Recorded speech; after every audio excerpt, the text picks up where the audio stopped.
I want to talk about what's been happening in the Church of England for, well, goodness knows how long it's been going on.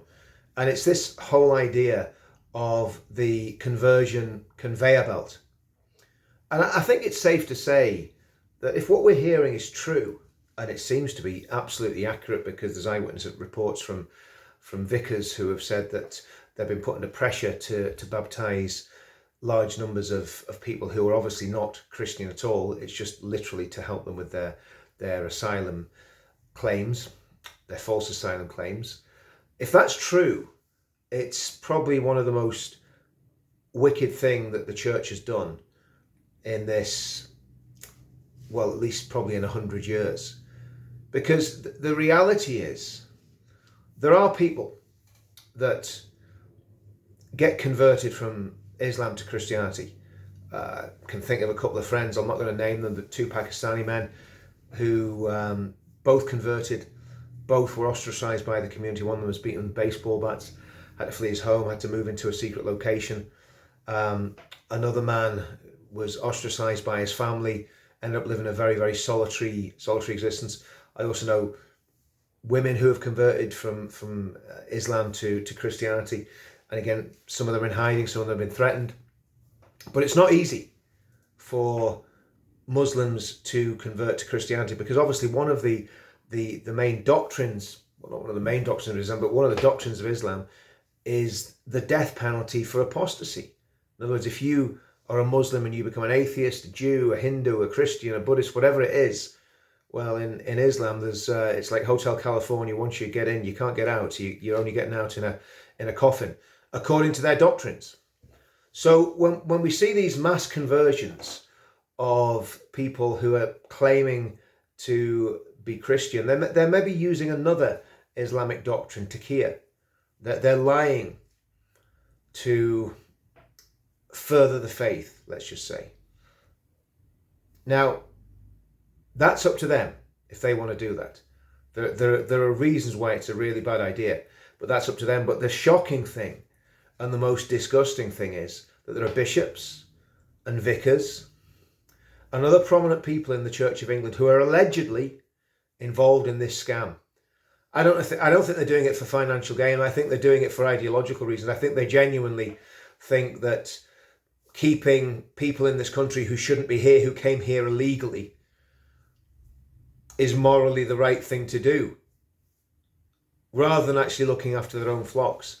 There's a church near me. We've been doing demonstrations outside a hotel that's full of illegal migrants in my hometown, and I was speaking to one of the guys that goes to a local church, not just a local lad that goes to one of the local churches, and he was telling me that the pastor in this church was preaching sermons with a whole lot of these migrants in the church, preaching sermons condemning the people that were standing outside doing demonstrations. So he doesn't know any of us. He doesn't know the fact that a good number of the people that are standing outside that hotel are actually Christians who are very concerned about the spread of jihadists, radical Islam, whatever you want to call it, whatever we're allowed to call it these days. I think we're all meant to call it Islamism. Let's say Islamism, but we all know what I mean. So the reality is, this vicar, this local vicar, has been preaching sermons condemning the people who are protesting against an illegal act and welcoming the people that came to the country illegally. Something very upside down about that.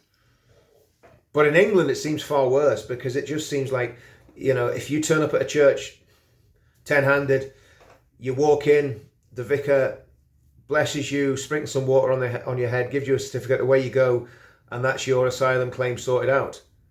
Now, that is wrong for so many reasons. One, it's fraud. Two, it's creating problems for people like the man that I mentioned, or the men that I mentioned at the beginning of the video, people who genuinely convert from Islam to Christianity and are in real danger if they return to their home countries, because they have genuinely converted and they're not going to keep quiet about it. And they probably, well, another point is, if you're from Iran or Iraq or any of these countries, and you convert to Christianity, and you're genuinely converted, and you believe the whole deal. You believe in the Bible, you believe in preaching the gospel to everybody, to all nations, you're probably going to want to go back and tell your friends and your family and everybody else in your community about Jesus and about what you found out about the good news. You're not going to want to hide away in a foreign country claiming benefits and sponging off that society. You're going to want to do something about what's just happened to you.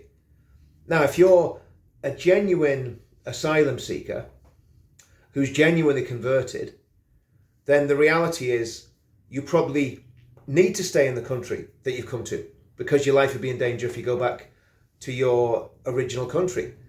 If you're from Pakistan or from Afghanistan, even worse, from Afghanistan, or even from the Gaza Strip or anywhere where there's jihadists operating and you've converted to Christianity from Islam, you have a massive target on your back. And that's why it's such a ruse to keep people here. But there will be people who have genuinely converted, and now it's going to make it a lot easier to throw those people out of the country, put their lives in danger, because people who weren't genuinely converted are abusing the system.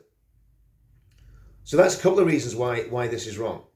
And finally, from a church point of view, it is wrong for a minister or a pastor to make a declaration about another man's soul when he knows it's blatantly false.